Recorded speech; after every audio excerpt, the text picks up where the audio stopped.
What's going on, guys? This is the DeFi Crypto Alliance show where we do our best to be the bridge between our fellow real estate investors, entrepreneurs alike, and the cryptocurrency world because crypto is the juiciest, biggest opportunity over the next couple of years. And it's not even close. Welcome along on the journey, guys. We're pumped to have you. Corey, take it away. Absolutely. Corey Geary here in the beautiful country of Puerto Rico on this wonderful journey with all you fine gentlemen, women that are in our community where we're going to use cryptocurrency as that wealth creation tool and use some real estate down the road as some wealth preservation. And we're just having a blast, man. And I had so much fun watching the Pulsechain conference. Once again, a big shout out to Matty Allen for coming and doing that event every single year. In fact, that's his third Pulsechain conference that he has done. So now he's doing the Pulsechain conferences and he's doing the Hex conferences. And I give the guy mad props for doing that because it's just so much fun. We had so many good speakers. There was so much alpha given. And I had a great time just engaging with everybody. And I would say, Dane, one of the things that I heard, a narrative that I kept hearing over and over again in the Pulsechain conference, which I think our community needs to stop talking about because it's actually a net negative to the community. And the narrative is a bad narrative saying that they sacrificed Hex for Pulsechain and PulseX, and they were able to retain their Hex value, which is a complete idiocracy. It's the dumbest thing I ever heard. That is why we have sell pressure on Pulsechain and PulseX, why the chart keeps getting sold down. In fact, that's who was selling the chart down as soon as we launched, was the guys who were preserving their Hex value at 20 cents, 30 cents, and 40 cents. They were getting Hex at 40 cents when we launched. And so they were able to sell that chart down and take their profits that they had potentially locked in at the mercy or at our cost, right? We are exit liquidity at that point, especially if you sacrifice fiat. If you did not sacrifice Hex and have that run up in Hex. So I really would like this narrative to kind of get flushed out and go away because it's a net negative on the community. It's a net negative on people who sacrifice fiat, and it's a net negative on the price chart because that's where the sell pressure is coming from. So I hate hearing these, community members say, "Oh, but your Hex was stored in value, and when you sacrificed it because you got to keep your 30-cent Hex." No, incorrect. No, you did not. The sell pressure comes from that, and it's reflecting on the chart. This is why we are a cycle 2 ecosystem, is because we still have all these bag holders from cycle 1. It's not a bad thing per se, guys. In fact, I have no problem participating in a cycle 2 ecosystem, but we are a cycle 2 ecosystem because we have this sell pressure that came over from cycle 1. So let's just stop talking about it. Why even brag on the Pulsechain conference how you are the one cheating your bags at 40-cent Hex? Come on, guys. Can you not put 2 and 2 together and see where the sell pressure is coming from? So that was the one thing that I got really frustrated over and over again when people kept using that narrative in the conference. Other than that, man, I had a great time. Yeah. It's interesting to be able to understand the mechanisms of how an ecosystem is built and see how you want to play the game. Shout out to Crispy Man. We were on with him. It was great to be able to talk through some of the cool tools and things that he's building and some philosophy around staking. I think it's great that everybody has an opportunity to play the game how they want. In fact, it's an interesting narrative, Corey. You're talking about how people preserve their value. In addition to that, you see a lot of conversation around, how high can the prices really go if there's these sellers that have so much value at certain price points and certain levels. I mean, that the same can be said about the early Bitcoin guys, right? Or the early ETH guys, or the early whatever, pick your price chart guys. How do you think it plays out here? Do you think it's any different than looking at some of those earlier price charts where people were way up already? I don't think so. And in fact, just like the early Bitcoin guys, we're starting to get fractured like those guys too. None of the early Bitcoin guys like each other. They're all in these different communities, and they're all they all hate each other because they all launch their own coins, or launch their own ecosystems. And I mean, it's really funny how we're kind of following that suit. It's which is a good thing. Like, look, the whole Reed's Law is a real thing. We hear Money Gang talk about that all the time. Shout out to Money Gang if you're watching or if you're listening. And Reed's Law is a real thing, and it will come to fruition. And that's what's making us go up, eventually over time. If you look at the price chart on Pulsechain, Dane, it actually is going up and to the right in its channel very, very slowly, and that's a good thing. And that's because we do have product market fit in my opinion. And we do have these communities forming. There is a community for something for everybody. You're going to fit in where you fit in. I don't fit in with the Twitter communities. I just don't. I'll go in there and I'll eavesdrop once in a while, but like, it's just not, what I don't like sleeping and breathing that stuff. And so, but you do need that. You need the maxis. You need the influencer community, which is another one that's emerging. That's the Solid X index. That community is a new community that's emerging and coming to fruition. You have the Atropa ecosystem, which is another community that's coming to fruition. It's really fun because the Atropa ecosystem has the highest performing asset on Pulsechain, PDI. That's the highest performing asset. And so like, that's another thing, all these OGs who completely shunned PDI in the early days, man, were they wrong? Were they ever wrong on that one? They did a 5,000X. I mean, what else has done a 5,000X in Pulsechain? I mean, nothing. So, I mean, do you want to be right? Do you want to be wrong? Or do you want to make money? I mean, I'd rather be wrong and make money. But some of these OGs don't care, man. All they care is about being right. And that's fine. Whatever. I'm on a rant today, man. I'm like out for blood a little bit. But like you're saying, lots of other subgroups. Yeah, like Sprax here, bullish on Tang coins only for now. Yeah, I think it's cool to be able to see all these little subgroups and you can kind of get in where you fit in. Do you feel like after watching the conference, Corey, that would you shift some of your core stuff, the core RH stuff, for other community coins inside the ecosystem because of that? Are you less bullish on the RH coins in general when we take a step back and we see the potential sell pressure from the early hex guys being way up, or are you holding? My thesis hasn't changed, and I'm holding strong on the RH core coins. I still feel like they will do just fine. Like I said, even when we talked about in the conference, the 4 things that are going to basically take off the handcuffs and allow us to freaking just go to the moon. 1 being the ETH ETF getting approved. 2, clarity on the SEC. 3, RH streaming again. And 4, the privacy coming through Pulsechain. We don't even need all 4 of those. So like, let's just say for Crispy Man's sake, if RH doesn't come back and start streaming, if we still have those 3, oh my gosh, you still better hold on to your shorts, because I feel like it could be a wild ride. Then you don't need all 4, but 1 or 2 of those things can add a lot of volatility to the upside into our ecosystem. So I'm here for that. I love seeing the communities building. I love seeing everything playing out the way it is. I'm actually just as bullish, if not more bullish.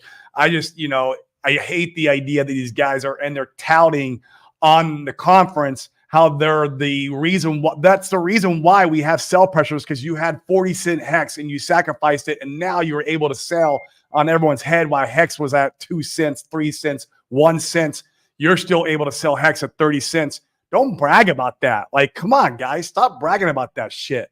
Like, get over that narrative. Like, let's get over that whole idea there. We're 1 year old now. We got to move past that. And it's a net negative to the community to be talking that narrative, not a positive the way they were talking about it in the conference.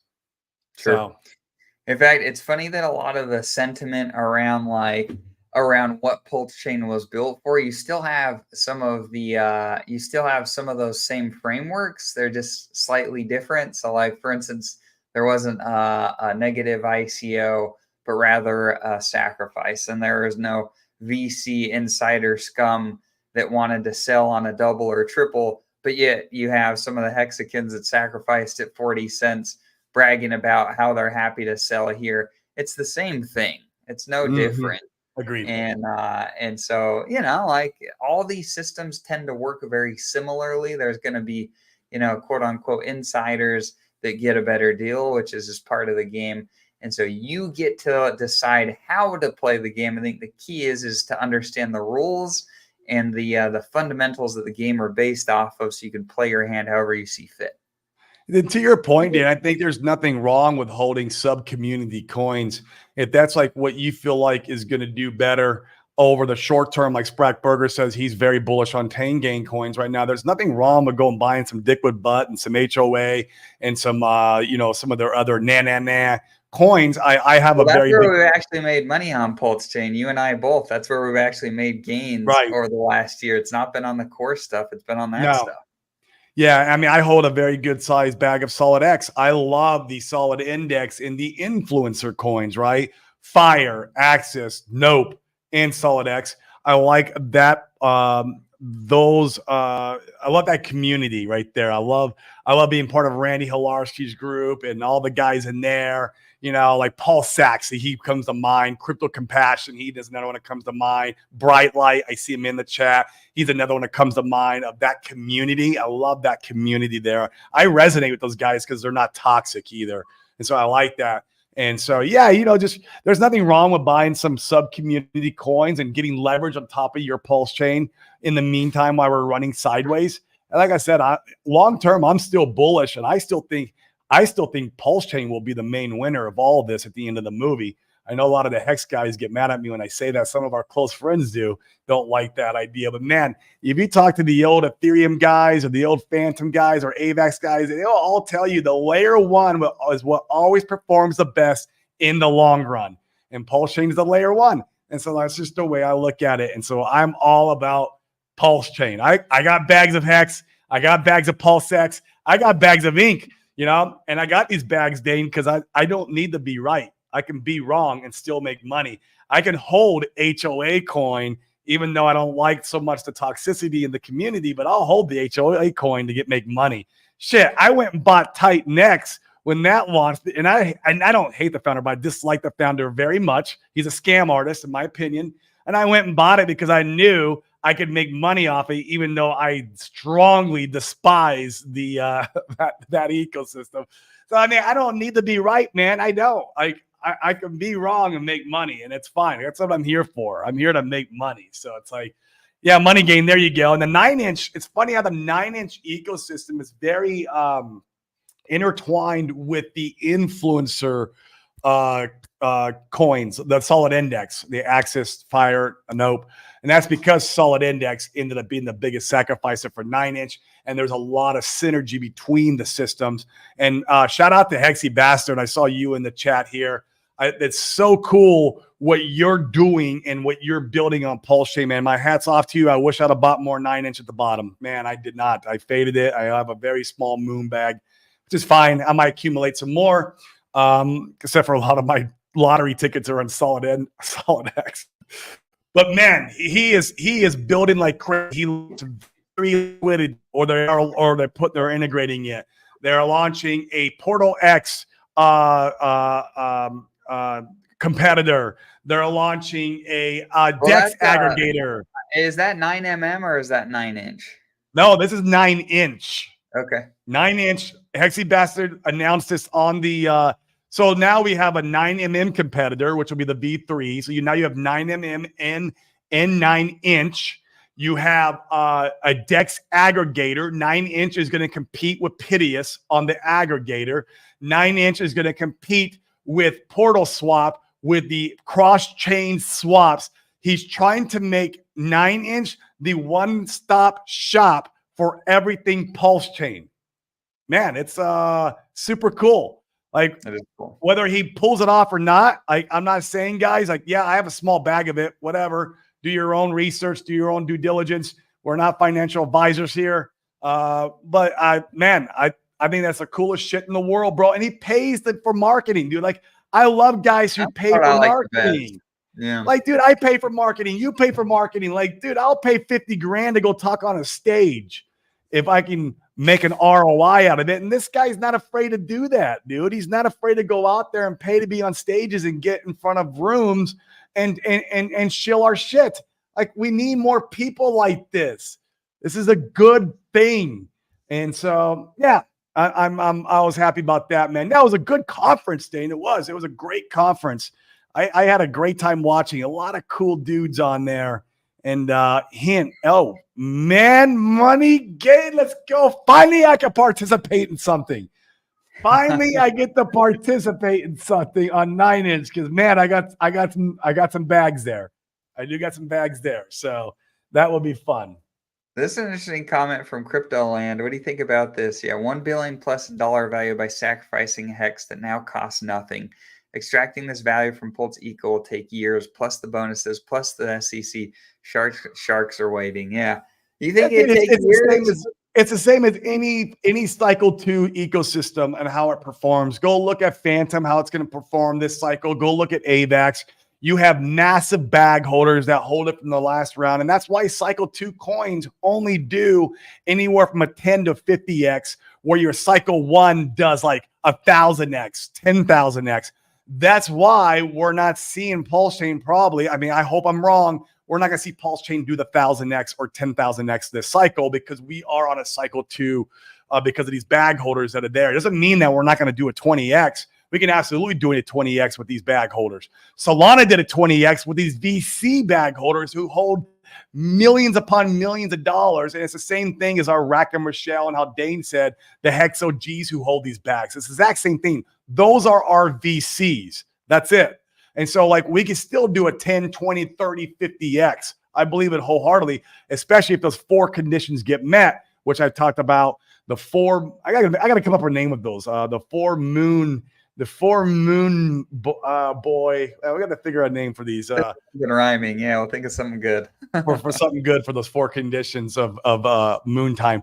But yeah, man, you got those in every ecosystem. If you don't want that, you have to participate in a brand new coin or ecosystem where there was no prior baggage. You're always going to have it, man. It's just how it works. Agreed. Yeah. And this is, I'm telling you, you'd expect that it was so much hex sacrifice and hex would retain value, but that didn't happen also. I'm telling you, I think that sentiment in general, what it does with humans' brains, and any of you that have experienced any passive income on the blockchain, I think would generally agree with me that when you go in and you stake something or you have something that creates more coins, well, it doesn't feel as scarce as just holding on to something. And so people generally feel more comfortable just selling the asset that they have, because it'll just produce more coins later. And I think point in case, I think you see that here with Hex, where with the staking, a lot of these guys, they stake big and they stake long. And so when the stakes come due, they have more coming out later and they go ahead and they jeet those bags. And I think you continue to see that. Now, the question is, I think it's a really interesting one, Crypto Land. Yeah, how long does it take for a lot of the washing to occur? I think it's really cool to see some of these guys with like the iBurn platform burning more. They put that on some of this stuff to remove more supply. I'm interested to see how impactful some of that stuff may be. But yeah, I think it's interesting to consider. Yep, I agree 120%. Sloth, you can retire away from crypto now, man. What, bro? We are fighting next time we meet in person. I know where your heart's at, and don't lie to yourself, because I can see through you, man. You are a dentist up here, but you're full-time crypto here. I know, man. I know. I can see it. We see it in your eyes. You can't fool me, bro. Agreed. That's a good one. Yeah. Has yield farming APRs killed staking or the incentive to do staking? Now, yield farming is a trap too, money game. I mean, it's just my opinion. You get wrecked in the bull run on yield farming through impermanent loss. I experienced it on my Pulsechain Inc. this last go around. I absolutely got crushed. They couldn't pay me enough APY to make up for my lost gains on my yield farming. So in the bull run, for me, yield farming does not make very much sense. In fact, it seems like most passive income, which we're passive income guys, like we come from the world of real estate. I love passive income. but I've noticed most passive income through crypto can be a trap, especially if you're not educated about it. Now, if you're educated about it, you know how to move stuff around. I mean, obviously, I made a bunch of passive income in the Flex protocol here this last couple of weeks. I just pulled my Hex out last night because now redemptions are going live, and I don't want nothing to do with that shit. And so I killed it in those 2 weeks. It was great. So there is passive income to be had. And obviously in a bear market or in a sideways market, your liquidity farms do amazing. And those are the times when you do provide liquidity and make passive income. But a bull run, man, I'm getting the F out. I'll do some in the bear market and sideways markets, but that's it, man. It's a trap in the bull run because those gains, the gains, make no mistake, is where wealth will be created in crypto, not in your 100%, 200% APY. It's literally a trap. It's funny how that works. The gains is where money's made in crypto. Yep, agreed.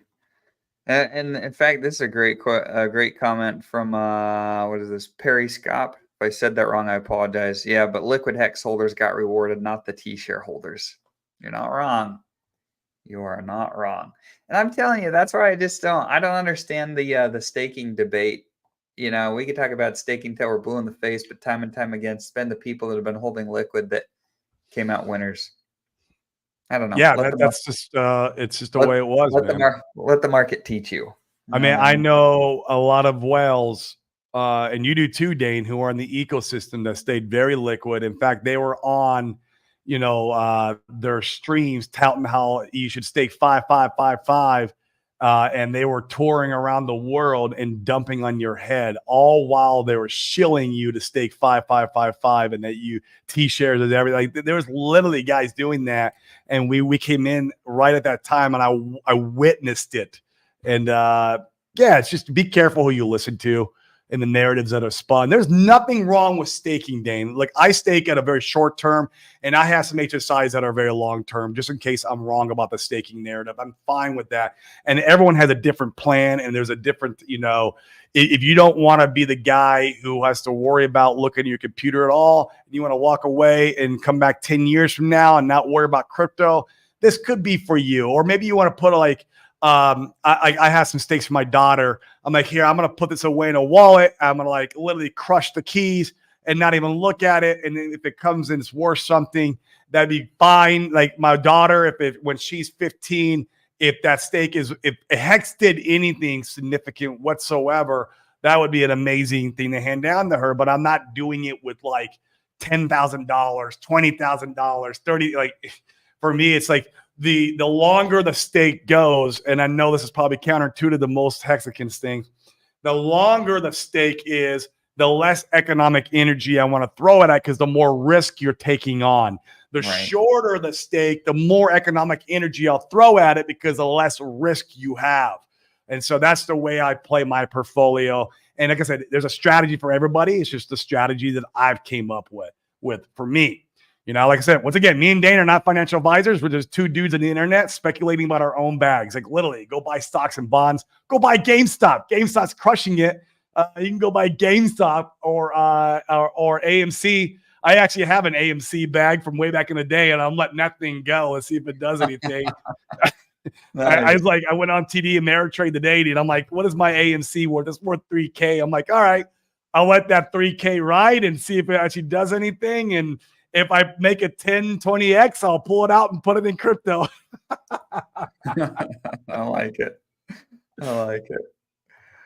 This is actually a really interesting conversation. I can agree with that. It was actually better to mint than it was to stake X. Right. But I think, Dane, if you would have market cycle staked your Hex, so like if you have Hex coming out next year, I'd be willing to bet. Now, this is just a speculation. I'd be willing to bet if you have Hex stakes coming out next year in 2025, those stakes will have been way more profitable than minting Zen. I would agree with that. I think that's likely. It's all about, and if you are, okay, here's the other thing on that point. If I am going to stake Hex, there's a meta narrative that's stupid in the community. Like, oh, choose your birthday or choose you and your wife's anniversary. Get the F out. You know what market cycles are. You should stake according to the market cycles. Why do you want your stake coming out when Hex is down 90% or 95% or even 70%? Why? Have it come out when the bull runs here until this time is different narrative comes true, which this time is different narrative never comes true, at least not up to yet. Like, use the data you have. Use the data you have and go to the market cycle. Even on this, Crispy Man, I would take 5555 and now I'd back it up to the top or the year of the bull run that should line up with that 555 stake. I wouldn't stake it exactly 5555 unless it lines up exactly on that market cycle. Because if you have data, use the data that you have. That's what smart investing is. Use the data that we have. You're confident about 4-year cycles and 15 more years? I don't know, man. Is this time different? Going to be different in 4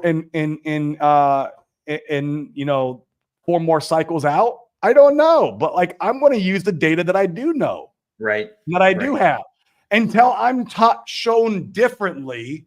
That's fine. Then I'll adjust my thesis. Then maybe we keep doing 4-year cycles indefinitely. It's just the volatility gets dampened. But even if the volatility gets dampened, okay, I still want my Hex state to come out on the top of a bull run. It makes no sense to me why you would not. It really doesn't. Sure. I agree. I couldn't agree more. Yeah, I couldn't. I'm venting today. This is like the vent, the post Pulsechain vent conference. What made me ticked off was the whole Hex, sacrificing Hex. Well, I saved my value. Bullshit, you did. You freaking sacrificed all our value. No, you fucked the rest of us. Thank you for your service there, right? Yeah, I'm emotional today. Yeah, I'm still love you guys. I'm a very happy guy. I promise you. Where are we at on the on the stock market cheat sheet with Corey today?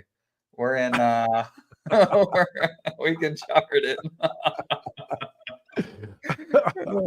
Just kidding. It's not depression, it's anger. There it is. It's whatever the anger is at. That's right. That's right. It's just these narratives, man. I love cutting through these narratives because they're in crypto, they're just everywhere. And you just, I like to cut through them, man, and give my own 2 cents on it. And guys, what I say could be wrong too. Like, who knows, man? I do not know. There's no way of knowing what's going to be the future. And that's why I hedge the opposite way too. Like whatever I think on something, like, well, let's do the opposite just in case I'm wrong. Because once again, I'm not here to be right. I'm here to make money. Right. Nailed it. I agree. Speaking of charts that are actually fun to look at, the gift token just keeps going, man. What a pump-a-mental that's been so far. The gift that won't stop giving, apparently, so far on the chart. I mean, this thing is wild. One pullback. Dane, I was part of that pullback. Oh, yeah. Corey, where's your diamond hands, bro? Damn it, man. I couldn't stake at 555, Dane. I could not stake at 555. Stake it, Corey. It's pretty wild, though. I mean, if you come back here and what is this? This is 500 and almost 18x from the bottom, I think.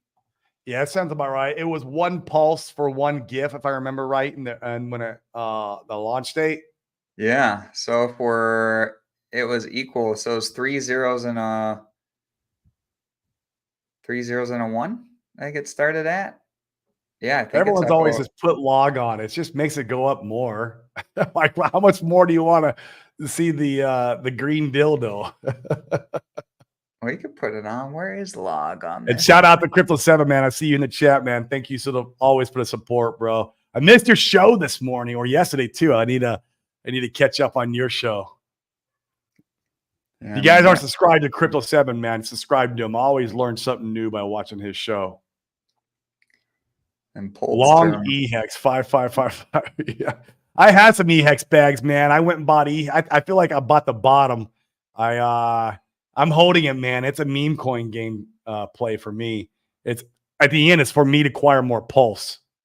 That's literally that is. If you want to know what my in game, guys, is and even with my Hex, is how can I acquire more pulse? That is my end game in this bull run. See, let me push back on that. I don't Let's push understand it. Let's do it. I don't understand your thinking on that. So if you're saying, hey, Pulsechain is a cycle 2, cycle 2 layer 1, and maybe it's going to do, a 10 to a 50x. Why are you taking the gains back into something that can only do a 10 to 50x when maybe it will do could go to 1,000? You know what I mean? It will do a 10 to 50x over a course of a year and a half, okay, or a year. Where the stuff that does 1,000x will do it like in a month, 2 weeks, so like little popcorns. It's and fast, so like you go in the popcorn and you get your hit, and you bring that economic energy back into the long store of value, the long-term store of value.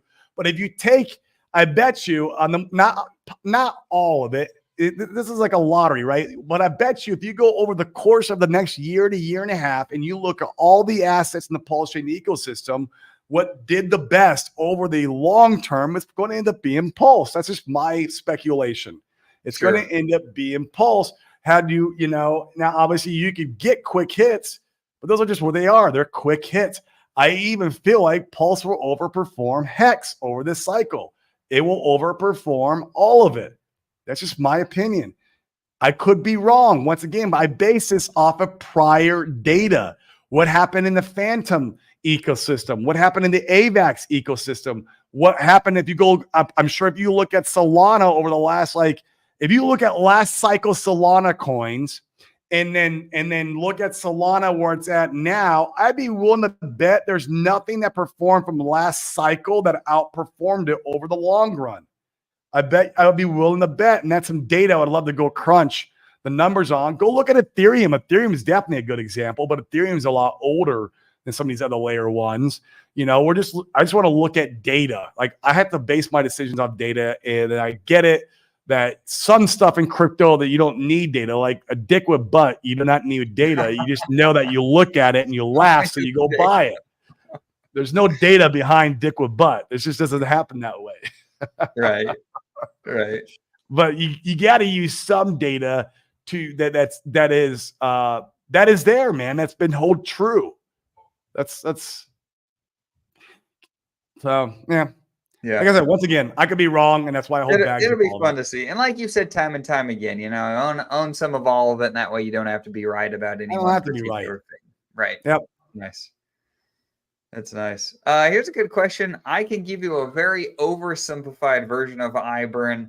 If you want the specifics, I'd recommend going. There's a whole loop and arbitrage opportunities you can go over there and check out in their Telegram.